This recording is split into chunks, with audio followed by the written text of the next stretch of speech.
It's Laura Chapdelaine. We are in Montague, Massachusetts. So about January 15th, I came home and there was this placard hanging on the doorknob.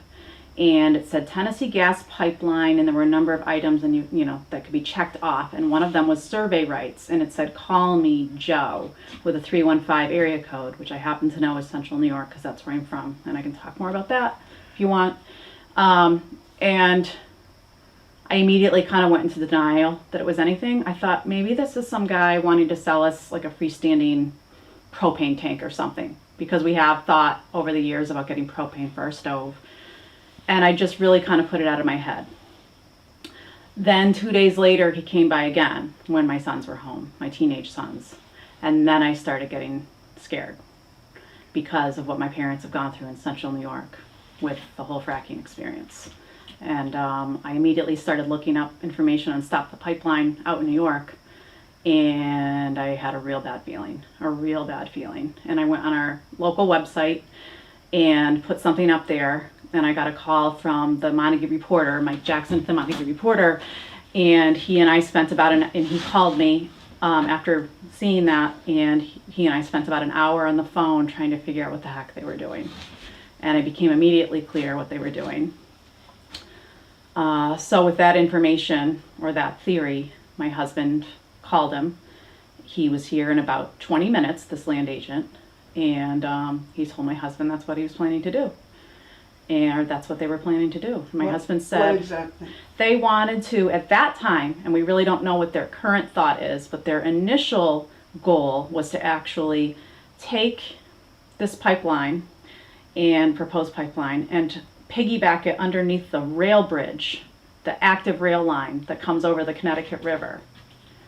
Bring it up on shore, up on the riverbanks, dug underneath, and then bring it straight across our field, right where my dog is buried, right through our pond, take out every tree that would be on that field, on that ridge over there, run it through the woods of the neighbors that borders the state fish hatchery on the other side, across Hatchery Road, and then meet back up with the power lines.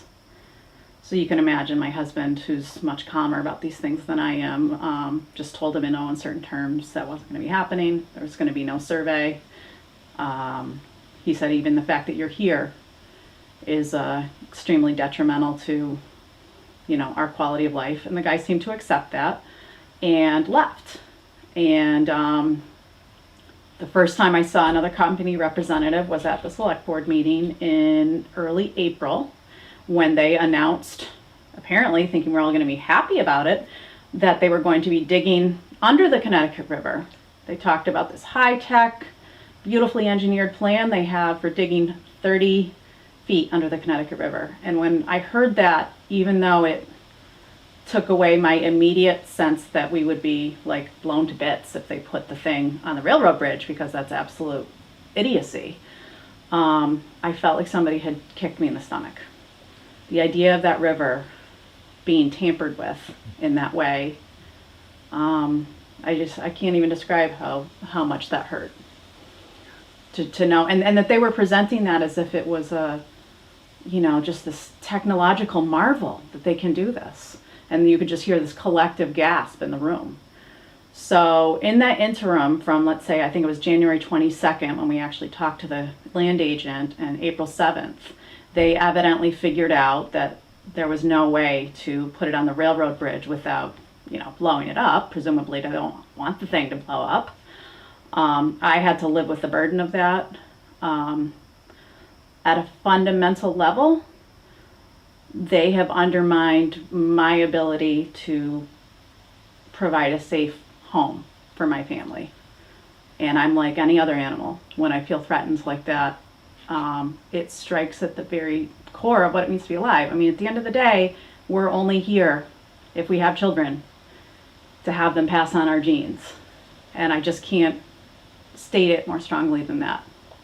That they brought out an animal instinct in me, really, because I knew how unsafe it was. And I explained to them, I don't need to give survey rights to you to come 1 foot on our property to demonstrate that this would be, suicidal for you to put something like that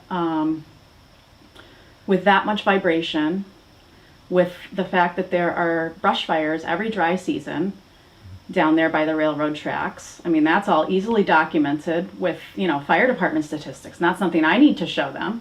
And I said, why should I have to, issue an invitation to you to find out something that you can find out through public record?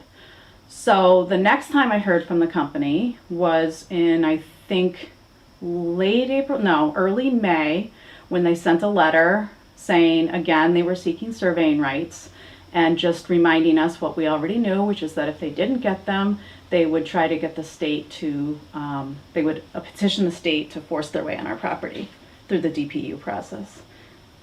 That differs from New York. In New York, where my parents are, they can't set foot on your property until they've gone through the court process and it's actually been declared an eminent domain case. So I thoroughly resent that the state acts as a middleman, even potentially acts as a middleman in that way. But that's how things have been left. I've called them maybe 40 times. I've called the number that was left on the letter threatening the DPU action. Never get a call back. I've called the number in Agawam for Tennessee Gas Pipeline probably 30 times, and they don't even have, it just rings and rings and rings, and nobody ever picks up. So that's how I'm supposed to achieve some peace of mind with what's going to happen to my family, is just being left here hanging. Can you describe your land and where we are in terms of neighbors and neighborhood, and what you plan to do with your land, and how you have nurtured it, and your lifestyle with your wood stove and everything? So we've been here 15 years, and initially we just moved up here from West Springfield because we just really wanted a change of life and to just kind of live in a quieter place. And I don't think we expected how much living here really would change our way of looking at things and change our lifestyle. I'm from the country, but I'd say I lived for somebody who grew up on 60-something acres, I lived a pretty suburban kind of lifestyle. I mean, I didn't think a whole lot about fuel and that type of thing. But when we bought this very modest house with almost 6 acres of land, we quickly realized, this is an opportunity to find out what grows well here, to really try to enjoy this property, because the house itself is just, very modest. I mean, the real value here is this beautiful piece of land. So through some trial and error, we figured out what grows best here, which turns out to be blueberries. Not much else grows because the soil is pretty nutrient poor and sandy.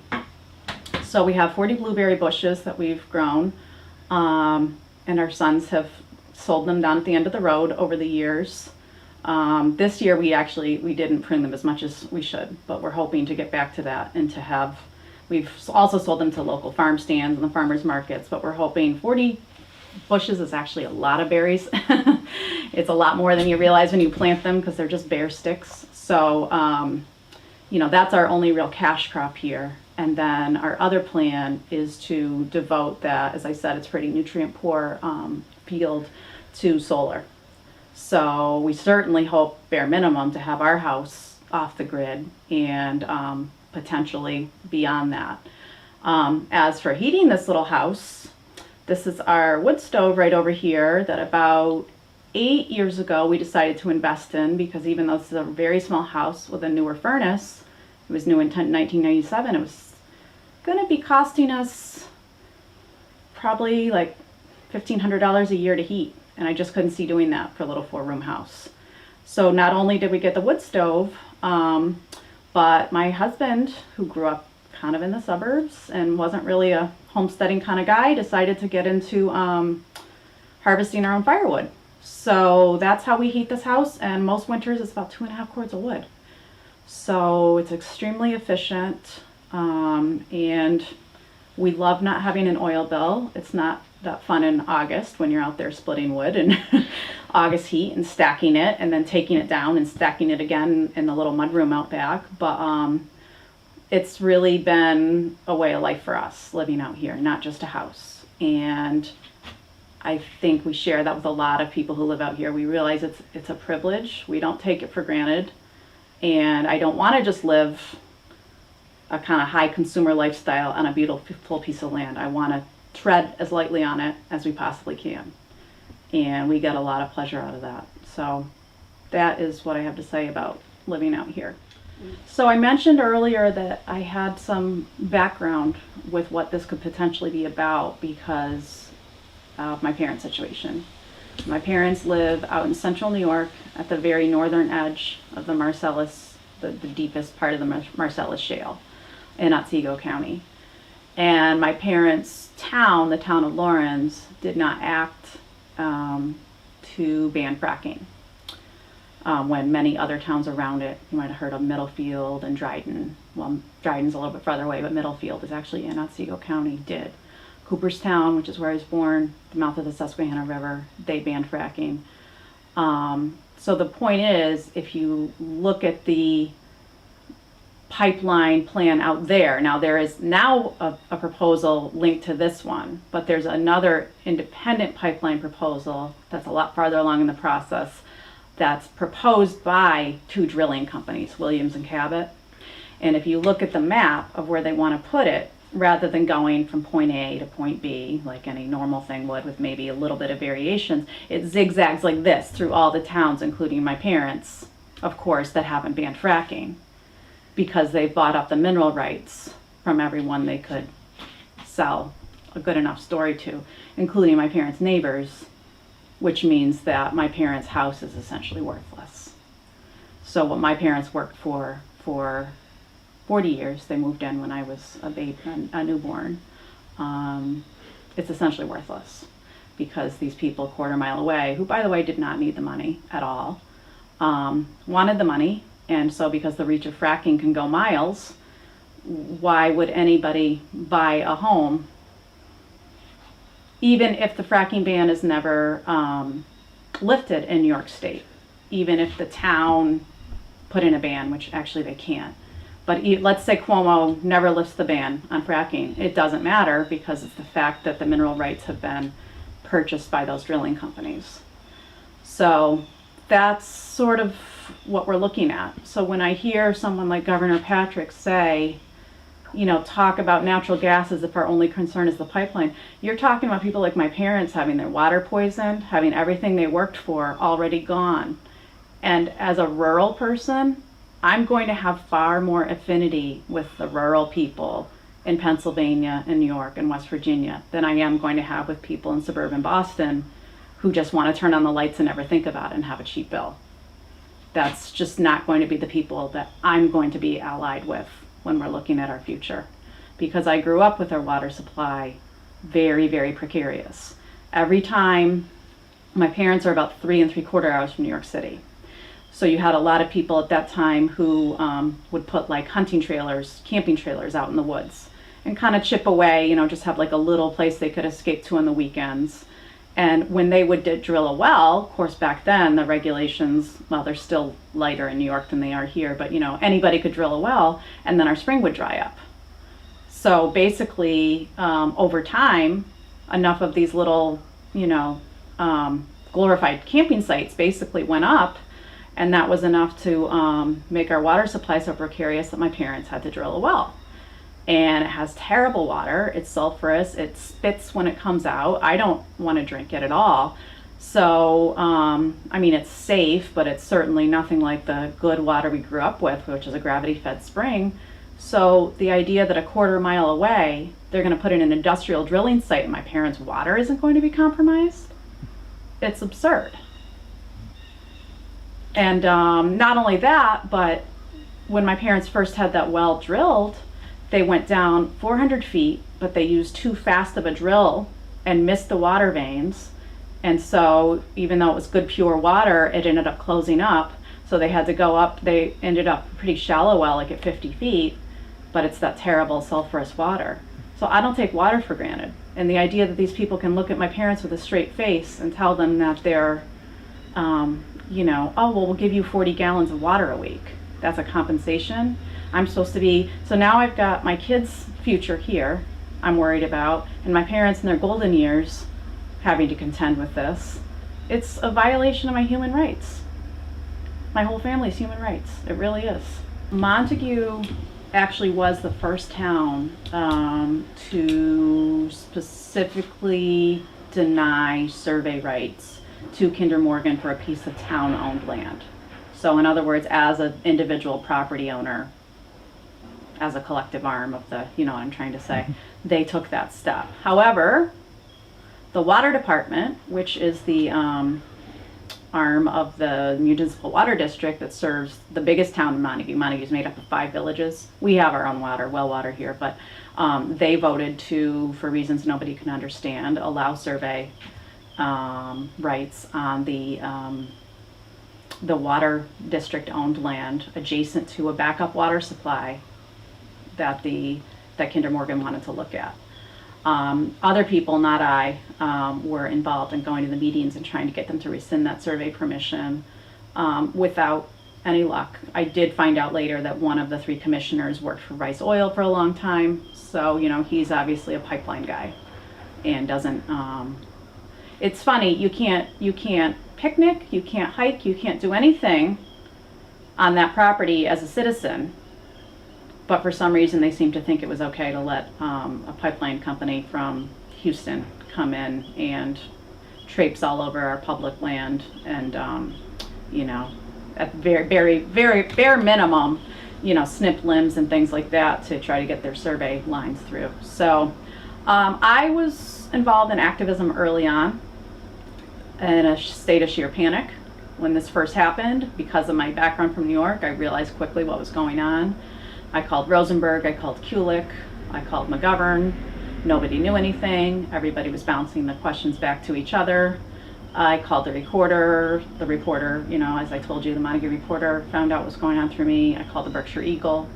I sounded the alarm. I also called Michael Pill down in Northampton and Peter Vickery to try to get them involved, and they started writing some legal opinions on their blogs that, you know, have been really helpful to people. But I had to step away from the activism because my family life was suffering tremendously. And I had to really dig deep within myself to find some way of coming to peace with a part of it I couldn't control and the rage that I felt and still feel most days, and not letting my family life suffer it for that. I mean, when you're spending hours and hours and hours on the computer every night trying to glean some information that might help, you know, trying to become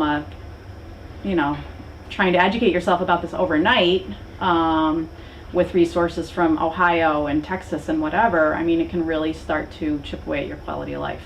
Plus, I work full time.